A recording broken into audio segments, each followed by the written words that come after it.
السلام علیکم ورحمۃ اللہ وبرکاتہ۔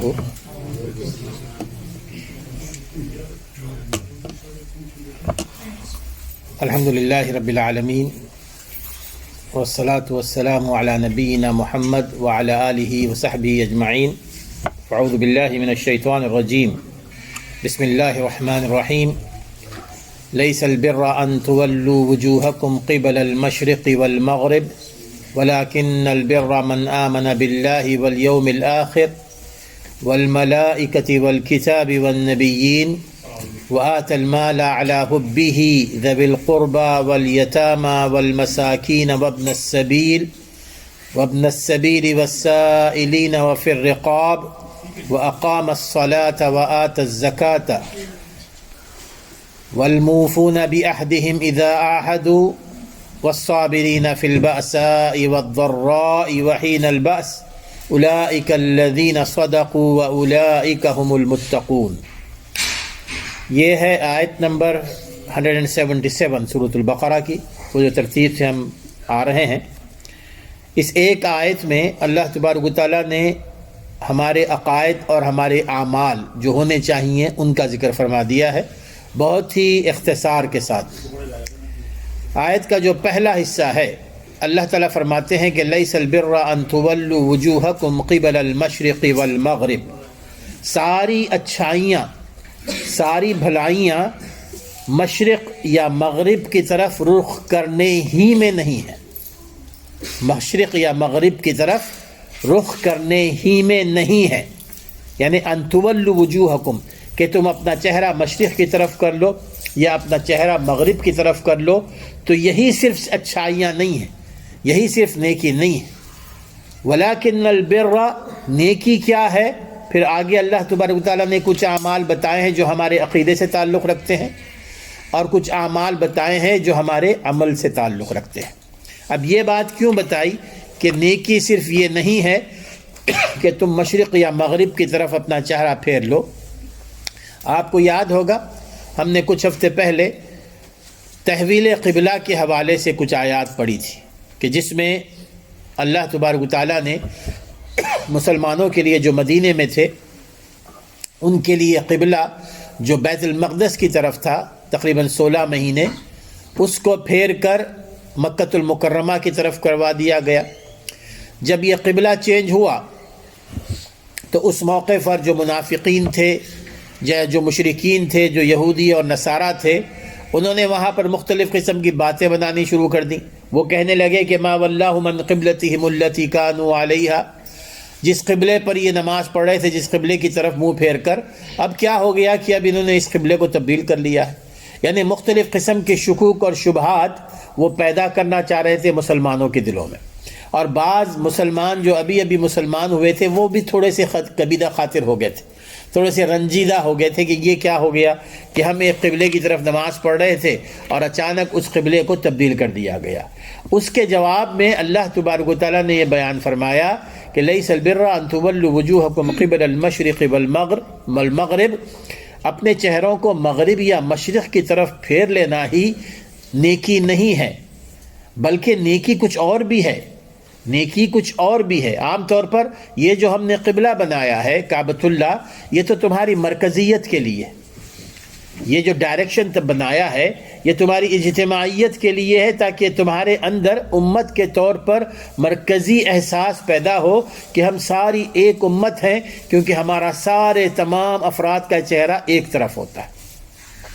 وگرنہ بنفسی، بذات خود یہ قبلہ جو ہے ہماری لیے عبادت نہیں ہے۔ قبلے کی جانب چہرہ کر کے ہم عبادت کرتے ہیں، بذات خود قبلہ ہمارے لیے عبادت نہیں ہے۔ اور اس کے بعد اللہ تبارک و تعالیٰ نے وہ سارے عقائد بتائے، وہ سارے اعمال بتائے کہ جو ہماری اپنی ایمان، ہمارے اپنے دین کے لیے بہت ضروری ہیں، جس میں بھلائیاں ہی بھلائیاں ہیں۔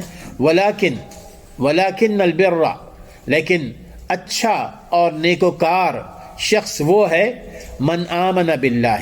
سب سے پہلی چیز بتائی کہ من آمن باللہ، کہ جس کا ایمان اللہ تعالیٰ پر ہو، اور اس میں کوئی شک نہیں ہے میرے دوستو، ہم سب کا ایمان اللہ تعالیٰ پر، ہم سب اللہ تعالیٰ پر ایمان رکھتے ہیں، لیکن معنی یہ ہے کہ ایمان ہے کیا؟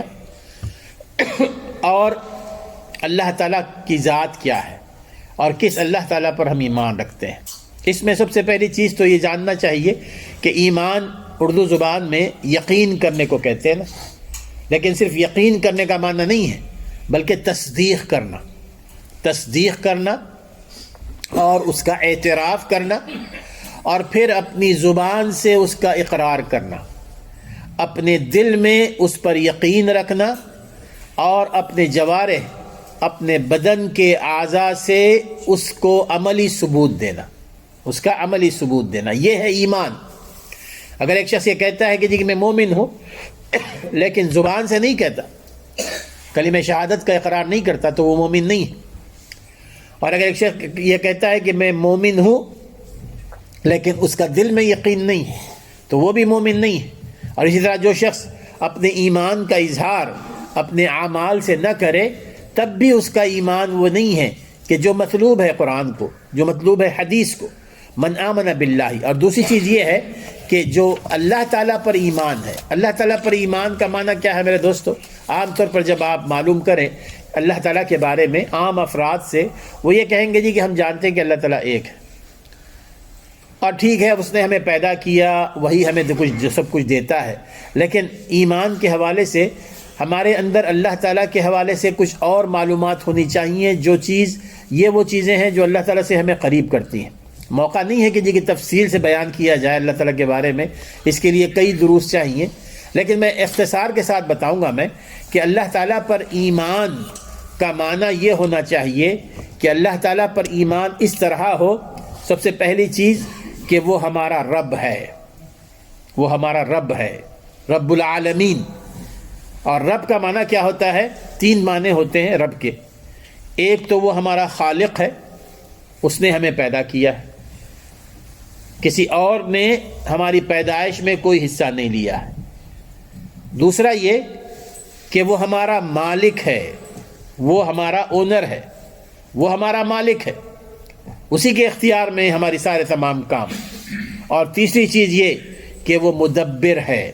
مدبر کہتے ہیں کہ تمام کائنات کے کام، ہمارے جو کام ہیں وہ سارے کے سارے کام ان کی تدبیر کرنے والی اللہ تعالیٰ کی ذات ہے، ان کو چلانے والی اللہ تعالیٰ کی ذات، اور اس کو کہتے ہیں رب۔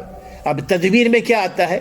تدبیر میں آتا ہے کہ رزق دینا اللہ تعالیٰ کا کام ہے، اور رزق کس کو کہاں دینا ہے، کتنا دینا ہے، کب دینا ہے، یہ اللہ تعالیٰ کے ہاتھ میں ہے۔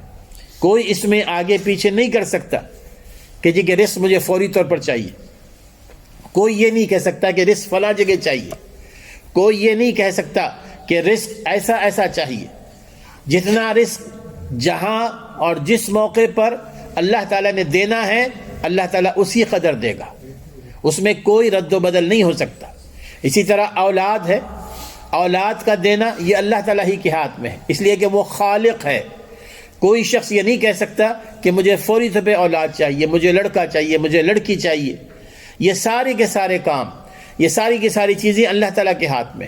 کوئی نہیں کہہ سکتا کہ جی فلاں موقع پہ ہمیں بارش چاہیے، فلاں موقع پر ہمیں دھوپ چاہیے، فلاں موقع پر یہ چاہیے، چاند ایسے نکلنا چاہیے، سورج ایسے نکلنا چاہیے۔ ساری تدبیرات یہ ساری کی ساری اللہ تعالیٰ کے ہاتھ میں ہیں۔ اس پر یقین ہو تو رب پر یقین ہوگا۔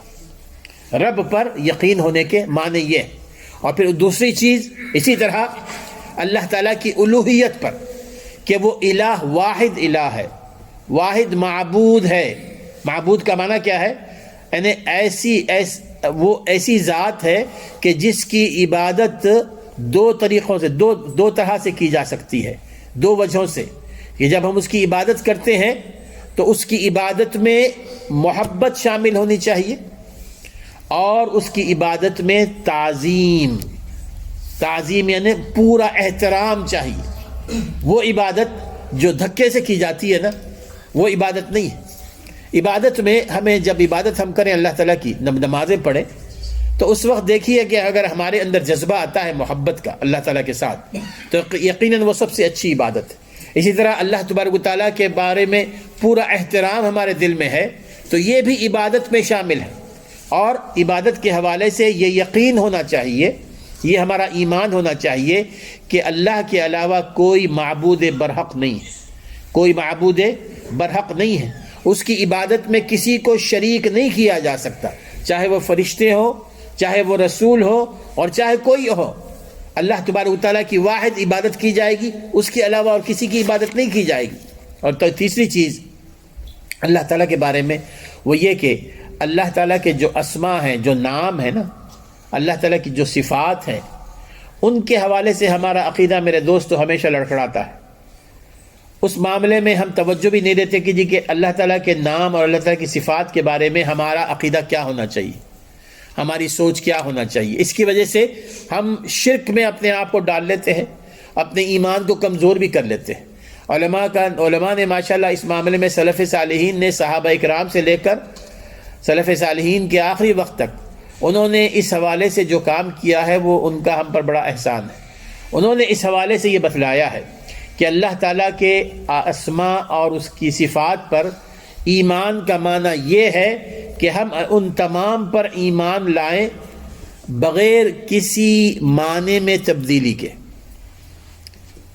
اور اسی طرح بغیر کسی صفت کا انکار کر کے، اسی طرح کسی صفت کو کسی اور کے برابر بنا کر، اور اسی طرح کسی صفت کے بارے میں اس کی کیفیت بیان کر کے۔ میں دوسرے الفاظ میں کہوں گا کہ 4 چیزیں ہوتی ہیں دیکھیے۔ پہلی چیز کہ اللہ تبارک و تعالیٰ نے اپنے نام کے بارے میں یا اپنی صفات کے بارے میں جو قرآن مجید میں بیان کیا ہے، یا رسول اکرم صلی اللہ علیہ وسلم نے جو احادیث میں بیان کیا ہے، ان میں سے ایک ہے مثال کے طور پر ید اللہ، اللہ تعالیٰ کا ہاتھ۔ اللہ تعالیٰ کا ہاتھ ید کہتے ہیں نا اس کو عربی زبان میں، ید کہتے ہیں۔ اب جب ہم ید اللہ فوق ایدیہم، جب ہم یہ پڑھتے ہیں ید اللہ، اللہ تعالیٰ کا ہاتھ، اب وہاں پر اس کا معنی ہم نے ید ہی کرنا ہے، ہاتھ ہی کرنا ہے، یہ ذہن میں رکھیے۔ اگر اب اس کی بجائے ہم یہ کہیں کہ اس کا معنی قدرت ہے، اس کا معنی طاقت ہے، تو معنی یہ ہے کہ ہم نے اس میں تحریف کر دی۔ قرآن مجید میں اس کو معنوی تحریف کہتے ہیں، معنوی تحریف۔ جو الفاظ قرآن مجید میں بیان ہوئے ہیں اسی طرح اللہ تعالیٰ کے چہرے کا ذکر آتا ہے، ہم نے کہنا ہے کہ اللہ تعالیٰ کا چہرہ ہے، اللہ تعالیٰ کا چہرہ ہے، اس میں کوئی اور معنی شامل نہیں کرنے چاہیے۔ اب آگے آئیے، اب اس کے بعد کوئی یہ نہ کہے کہ جی اللہ تعالیٰ تو نہ اس کے ہاتھ ہیں، نہ اس کا چہرہ ہے، نہ کچھ ہے، آپ نے خواہ اللہ تعالیٰ کو جسم دے دیا۔ مقصد یہ نہیں ہے میرے دوست۔ اللہ تعالیٰ نے چونکہ ذکر فرمایا ہے کہ اللہ تعالیٰ کا چہرہ ہے، اللہ تعالیٰ کا ہاتھ ہے، منوعاً ہم نے اسی طرح اس پر ایمان رکھنا ہے۔ یا تو کچھ لوگ ہوتے ہیں جو اس صفت کا انکار کر دیتے ہیں، یا کچھ لوگ ہوتے ہیں وہ اس صفت کو مثال کے ذریعے سمجھانا چاہتے ہیں۔ مثال کے طور پر وہ کہتے ہیں کہ جی کہ اللہ تعالیٰ کا چہرہ ہے لیکن ایسا ہے ایسا ہے ایسا ہے، کہتے ہیں کہ اللہ تعالیٰ کا ہاتھ ہے لیکن وہ ایسا ہے ایسا ہے ایسا ہے۔ میرے دوستو، بغیر کسی تمثیل کے، کوئی مثال دیے بغیر اللہ تعالیٰ کے چہرے پر ایمان رکھنا چاہیے۔ یہ ہمارے عقیدے سے تعلق رکھتا ہے۔ اور اللہ تعالیٰ نے اس میں جیسے کہ اس حوالے سے بیان فرمایا کہ لیس کمثلہ شیء وہو السمیع البصیر، لیس کمثلہ شیء، اللہ تعالیٰ کی طرح دنیا کائنات میں کوئی چیز نہیں ہے کہ جو تم مثال دے سکو۔ مثال اس کی دی جاتی ہے کہ ویسی چیز کوئی اور بھی ہو دنیا میں، چاہے وہ کوئی بھی چیز ہو، جو انسان ہو، گاڑی ہو، کوئی بھی ہو، جب اس طرح کی کوئی ہو تو مثال دی جاتی ہے۔ جب اللہ تعالیٰ فرما رہے ہیں کہ لیس کمثلہ شیء، اللہ تعالیٰ کی طرح کوئی چیز نہیں ہے، تو پھر ہم نے کہاں سے مثال دینی ہے، کیسے لوگوں کو بتانا ہے؟ تو اگر کوئی مثال دیتا ہے اللہ تعالیٰ کی تو یاد رکھیے کہ یہ بھی ہمارے عقیدے کے خلاف پڑتا ہے۔ اسی طرح کیفیت کا معنی یہ ہے کہ اگر اللہ تعالیٰ نزول فرماتا ہے، جیسے کہ احادیث میں آتا ہے نا کہ فجر سے پہلے کا جو وقت ہے اللہ تبارک و تعالیٰ آسمان دنیا پر نازل ہوتے ہیں۔ اب یہ نزول فرمانے کی کیفیت کیا ہے یہ ہم نے بیان نہیں کرنا ہے کہ اللہ تعالیٰ کیسے نازل ہوتا ہے۔ اللہ تعالیٰ اس کے اپنے شان کے مطابق وہ نازل ہوتا ہے، وہ نزول کرتا ہے، ہمیں اس کا قطعاً علم نہیں ہے، بس ہم نے اس پر ایمان رکھنا ہے۔ یہ باتیں کیوں کہی جا رہی ہیں؟ وہ اس لیے یہ شرائط اس لیے لگائی ہے، اگر ہم نے ان شرائط کی پابندی نہ کی تو پھر شرک وہاں سے داخل ہو جاتا ہے۔ یہ شرک کا دروازہ بند کرنے کے لیے۔ جب آپ اللہ تعالیٰ کے بارے میں یہ کہیں گے اللہ تعالیٰ ایسا ہے ایسا ایسا ہے، تو جو ہندوانہ عقیدہ ہے نا، وہ جو اگر پتھر کی پوجا کرتے ہیں یا کسی کی چیز کی پوجا کرتے ہیں تو ان کا عقیدہ کیا ہوتا ہے؟ وہ کہتے ہیں کہ جی کہ یہ وہ ان کے اپنے خداؤں کا مجسمہ ہے، اس میں خدا سمائے ہوئے ہیں، یا ان کے خدا ایسے ہیں، تب جا کے وہ ان کی عبادت کرتے ہیں۔ اب اگر ہم نے بھی اللہ تعالیٰ کے بارے میں یہ کہنا شروع کر دیا کہ اللہ تعالیٰ ایسا ہے تو پھر ہم نے بھی کوئی چیزیں شروع کر دینی۔ اور اسی طرح اگر اللہ تبارک و تعالیٰ کے بارے میں ہم یہ کہیں گے جی کہ اس کا ہاتھ نہیں ہے، اس کے پیر نہیں ہے، اس کے کچھ بھی نہیں ہے، تو یہ قرآن کا انکار ہے۔ اگر ہم یہ کہتے ہیں جبکہ قرآن یہ کہتا ہے، تو قرآن کا اگر ایک لفظ بھی ہم نے اس کا انکار کیا تو ہمارا ایمان خطرے میں ہو جاتا ہے۔ اس لیے جیسے قرآن مجید میں اللہ تعالیٰ نے اپنی صفات بیان فرمائی ہیں، ان پر ایمان لانا بہت ہی ضروری ہے۔ اور اسی طرح کیفیت کے بارے میں کہ اس طرح ہوتا ہے، اس طرح ہوتا ہے، جب آپ یہ کہیں گے کہ اللہ تعالیٰ اس طرح نازل ہوتا ہے، تو معنی یہ ہے کہ آپ نے صرف نزول کی کیفیت کس کی دیکھی ہے؟ یا تو ایروپلین کی دیکھی ہوگی، یا تو کسی آدمی کی دیکھی ہوگی، یا کسی اور چیز کی دیکھی ہوگی۔ تو پھر آپ نے مثالیں تو اسی کی دینی ہے نا، اسی کی مثالیں دینی ہیں جن چیزوں کو ہم نے دیکھا ہے۔ تو پھر آپ مخلوق کو اللہ تعالیٰ کے ساتھ جوڑ رہے ہیں، اور مخلوق کو اللہ تعالیٰ کے ساتھ جوڑنا لیس کمثلہ شیء کی تکذیب ہے۔ لیس کمثلہ شیء مانا کہ اس کے برابر، اس کی طرح کوئی چیز نہیں ہے۔ تو پھر آپ نے کیسے مثال دی کہ اللہ تعالیٰ ایسے نازل ہوتا ہے، اللہ تعالیٰ ایسے بیٹھتا ہے؟ جب یہ کہتے ہیں کہ استوى علی العرش، الرحمن علی العرش استوى، کہ رحمان عرش پر مستوی ہے۔ اب اگر کوئی یہ کہتا ہے کہ اللہ تعالیٰ عرش پر اسی طرح مستوی ہے جس طرح کہ ایک شخص کرسی میں بیٹھا ہوا، تو پھر آپ نے اللہ تعالیٰ کو شخص کے ساتھ ملا دیا۔ یہی تو بات ہے ہماری کہ ہمارے اندر جو شرک آتا ہے میرے دوستو، اس کا یہ دروازہ ہے۔ عام طور پر آپ نے دیکھیں گے ایک مسئلہ ہے وسیلے کا۔ وسیلے کا مسئلہ تو عام ہے نا، اور وسیلے کے حوالے سے میں بتا دوں آپ کے جی کہ وسیلے کی دو قسمیں ہیں، ایک جائز وسیلہ ہے، ایک ممنوع وسیلہ ہے۔ وسیلہ جائز بھی ہے کہ کسی کا وسیلہ لینا اور اس کے ذریعے اللہ تعالیٰ سے دعا کرنا، اللہ تعالیٰ سے چیز مانگنا، تو یہ وسیلہ جائز ہے۔ تو اس میں کچھ چیزیں ایسی ہیں جو جائز ہیں، جو کچھ ممنوع ہیں۔ اب جو لوگ جو جائز چیزیں ہیں، مثال کے طور پر اللہ تعالیٰ سے اگر وسیلہ لینا ہو تو ہم اللہ تعالیٰ کی صفات، اس کے ناموں کا وسیلہ لے سکتے ہیں، اپنی نیکیوں کا وسیلہ لے سکتے ہیں۔ آپ نے اللہ کے لیے اخلاص کے ساتھ اس کو خوش کرنے کے لیے اگر کوئی نیک عمل کیا ہو اور اللہ تعالیٰ بچائے رکھے، آپ پر کوئی مشکل آ جاتی ہے، اللہ تعالیٰ کے سامنے اپنی نیکی پیش کریں اور کہیں اللہ تعالیٰ سے اللہ میں نے تجھے راضی کرنے کے لیے کام کیا تھا، تجھے خوش کرنے کے لیے کام کیا تھا، اللہ تو مجھے خوش ہے تو مجھے اس مشکل سے نجات دے دے، میرا یہ مسئلہ حل کر دے، میری یہ مصیبت دور فرما دے۔ اور احادیث سے ثابت ہے صحیح بخاری اور مسلم کی کہ جب لوگ کبھی پریشان ہوتے، اصحاب الغار وہ 3 لوگ جو غار میں پھنس گئے تھے، وہاں کوئی ذریعہ نہیں تھا، تو انہوں نے اپنی نیکیوں کو اللہ تعالیٰ کے سامنے پیش کیا، اور اس کی اپنی نیکیاں انہوں نے بتائیں کہ میں والدین کے ساتھ کیسا رہتا تھا، میں کتنا ایماندار تھا، میں کتنا پاکیزہ صفت کا حامل تھا، اور یہ سب میں نے تیرے لیے کیا، ہم نے تیرے لیے کیا ہے۔ اللہ تعالیٰ نے ان کو اس غار سے نجات دے دی۔ تو یہ وہ وسیلے ہیں، یہ آپ استعمال کر سکتے ہیں۔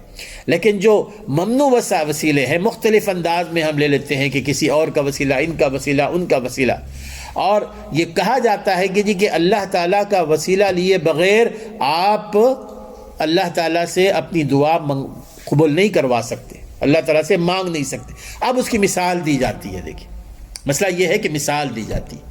مثال یہ دی جاتی ہے کہ جی کہ آپ یہاں سے فرسٹ فلور پہ جانا ہے تو آپ کو تو سیڑھی چاہیے نا، سیڑھی چاہیے، سیڑھی کے بغیر آپ کیسے جائیں گے؟ تو آپ نے تو سیڑھی منگا لی، اب اس میں وسیلہ بنا لیا، اور اب کہتے ہیں کہ اللہ تعالیٰ تک پہنچنے کے لیے وسیلہ نہیں چاہیے، ویسے ہی ڈائریکٹ ہم اللہ تعالیٰ کے پاس پہنچ جائیں گے۔ میرے دوستو یہ کتنی عجیب حماقت ہے، بلکہ گستاخی ہے اللہ تعالیٰ کی جناب میں، کہ یہاں پر اللہ تعالیٰ کی مثال دی جا رہی ہے مخلوق کے ساتھ، کہ ایک مخلوق وہ اوپر جانے کے لیے سیڑھی کا استعمال کرتے ہیں ہم، تو اس طرح اللہ تعالیٰ تک پہنچنے کے لیے بھی، تو کیا اللہ تبارک تعالیٰ تک پہنچنے کے لیے ہمیں سیڑھی چاہیے؟ مخلوق تک پہنچنے کے لیے آپ کو سیڑھی چاہیے نا، وہ اس لیے کہ مخلوق آپ کو نہیں جانتی، آپ کے علم کو نہیں جانتی، آپ کی قابلیت کو نہیں جانتی، آپ کی نیت کو نہیں جانتی۔ اللہ تعالیٰ ساری چیزیں جانتا ہے، آپ کی نیت کو بھی جانتا ہے، آپ کے ارادے کو بھی جانتا ہے، آپ کی قابلیت کو بھی جانتا ہے، سب کچھ جانتا ہے۔ پھر اس کے باوجود آپ اس کا وسیلہ تلاش کرتے ہیں، کسی اور کا وسیلہ تلاش کرتے ہیں۔ اور پھر اللہ تبارک و تعالیٰ، جو لوگ جس مثال کے طور پر اگر آپ کو کسی سے ملنا ہے، تیسری منزل پر جانا ہے تو سیڑھی کے ذریعے، لفٹ کے ذریعے جائیں گے، وسیلہ اختیار کریں گے۔ اب اگر آپ کو اللہ تعالیٰ سے ہم کلام ہونا ہے، اللہ تعالیٰ سے ملنا ہے، تو میرے دوستو اللہ تعالیٰ کیا فرماتے ہیں؟ وَنَحْنُ أَقْرَبُ إِلَيْهِ مِنْ حَبْلِ الْوَرِيدِ۔ اللہ تعالیٰ تو بہت کچھ دور نہیں ہے تیسری چوتھی منزل پر۔ وَنَحْنُ أَقْرَبُ إِلَيْهِ مِنْ حَبْلِ الْوَرِيدِ، یہ جو شہرگ ہے نا، یہ شہرگ ہماری اس سے بھی زیادہ قریب ہے۔ اقرب الیہ، تمہاری شہرگ سے بھی ہم زیادہ قریب ہیں، زیادہ قریب ہیں۔ اب اس سے زیادہ قریب کیا ہونا چاہیے؟ اب اس کے باوجود ہم یہ کہیں کہ جی کہ سیڑھی چاہیے اللہ تعالیٰ کے پاس پہنچنے کے لیے، تو یہ اس قسم کی گستاخیاں ہوتی ہیں، یہیں سے شرک کے دروازے کھلتے چلے جاتے ہیں۔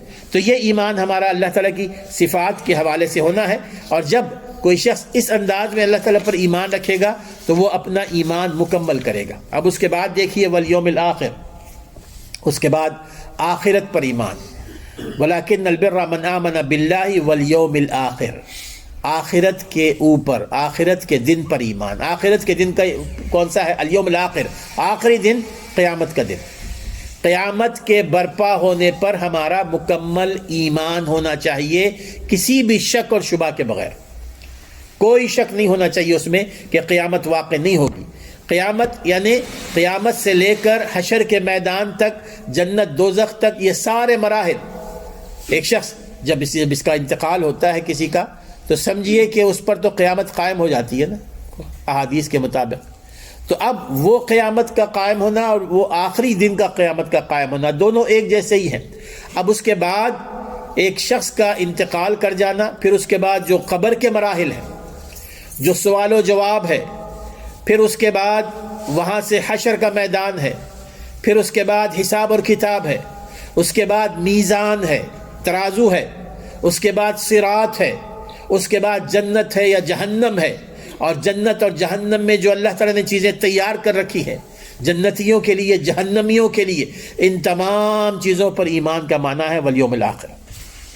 والیوم الآخر کا معنی یہ ساری تفاصیل پر بغیر کسی شک کے، بغیر کسی تردد کے ہمارا مکمل ایمان ہونا چاہیے۔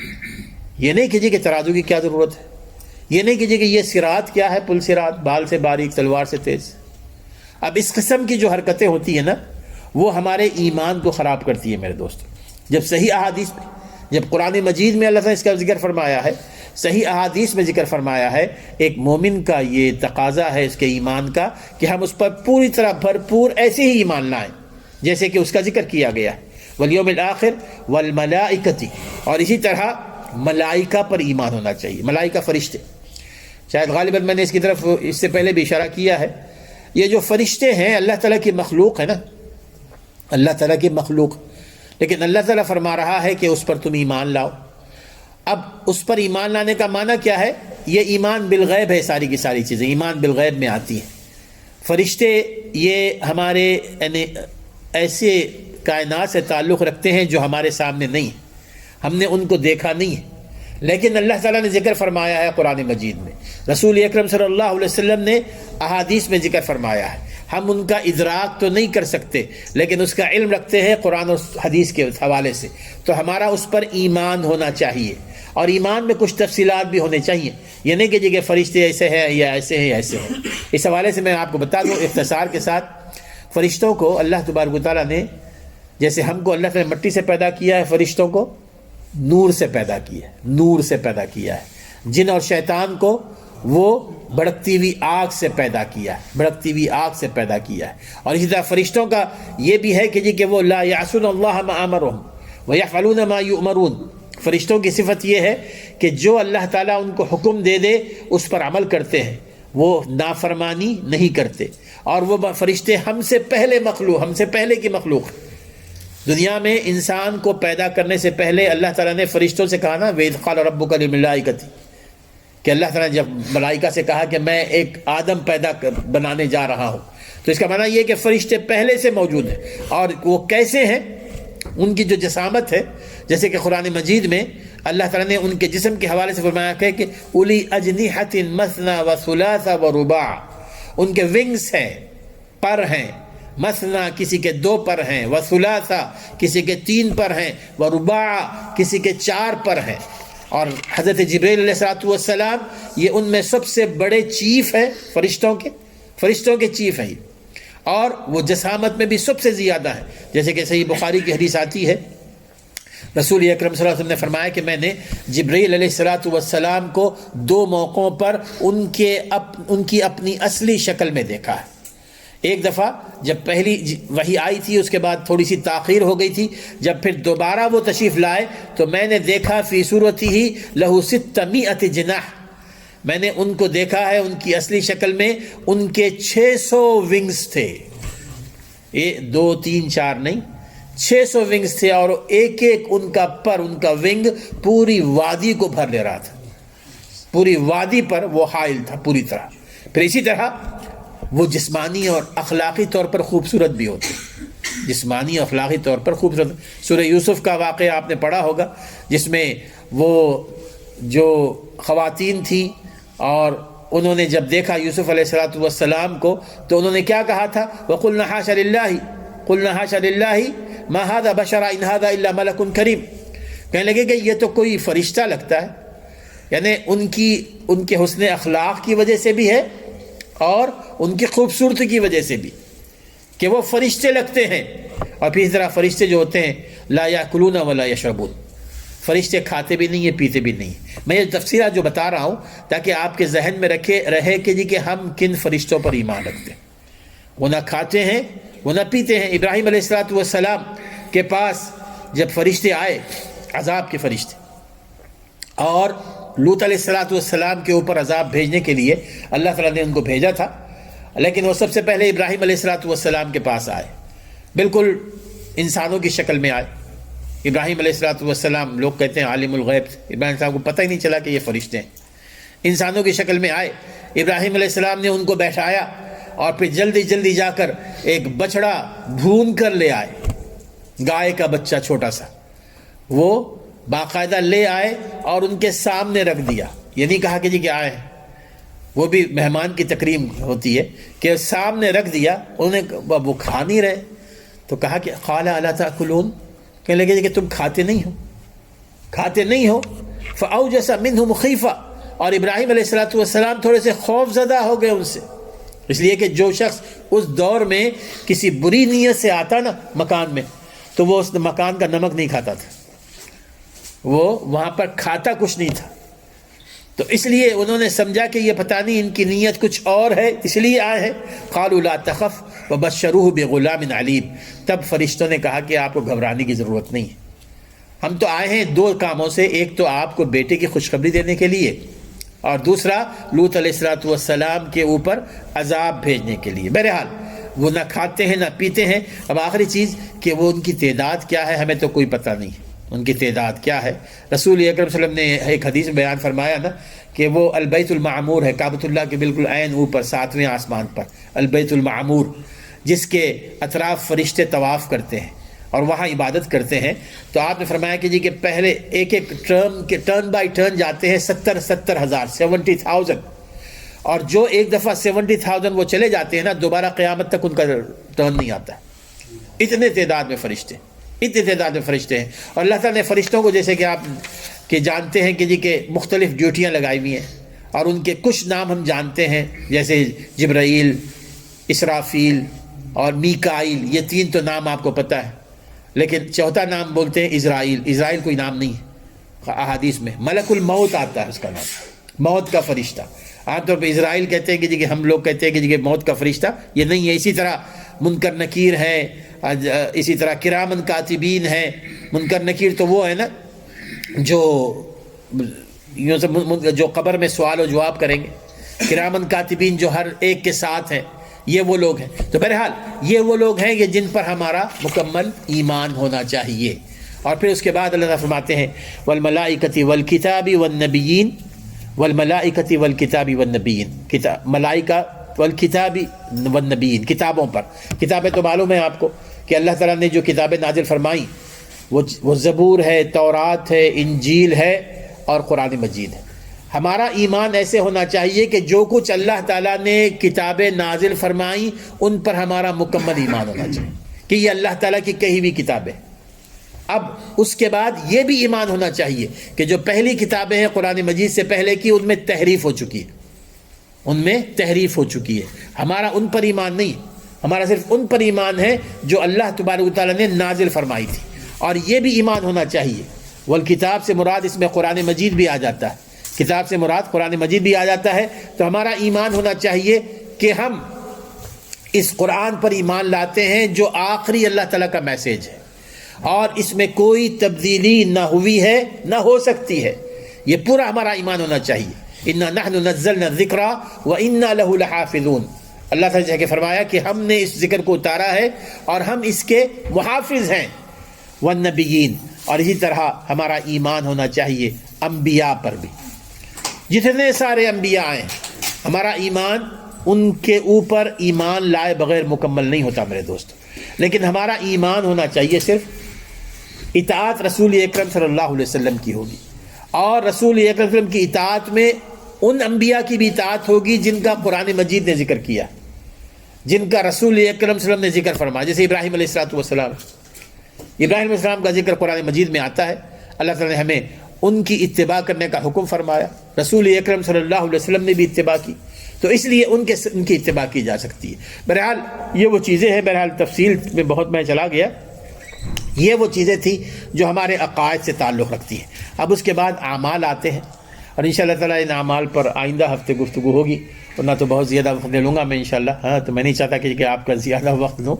اللہ تعالیٰ ہمیں سمجھنے اور عمل کرنے کی توفیق عطا فرمائے.